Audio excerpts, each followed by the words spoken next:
मां इहो पुरज़ोर पंहिंजो मुतालबो कयां थो असांजे DIG लाड़काणो ऐं SSP लाड़काणे खां त जेका ज़्यादती कई आहे वलीद पंहिंजो पुलिस SHO असांजो मुश्ताक जतोई ऐं हिन ज़्यादती में अचे ऐं बेगुनाह जेको आहे सो हिकिड़े शरीफ़ माण्हू जे घर ते राति जो 2 बजे जीअं हिकिड़ो धाड़ेलनि ऐं उन्हनि वांगुरु अचे ऐं राति जो 2 बजे कंहिं घरों कयूं अथऊं ऐं हिकिड़ो सियासी कारकुन ऐं हिकिड़ो जे मसइलो थियो आहे ऐं पंहिंजो कंहिं सरकारी ऑफिसर ऐं कंहिं माण्हू जे विच में उहो थियो आहे छा ते उन शइ खे नज़र में रखी उहा सभु शइ थियणु खपे ऐं जे उन में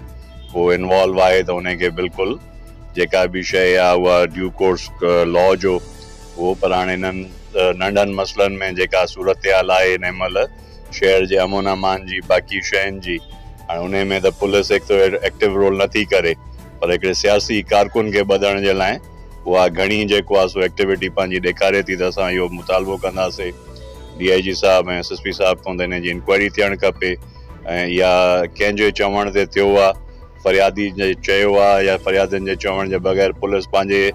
ओन ते इहो शइ कई आहे ऐं असां इहो लाड़काणे पुलिस खे इहो चऊं था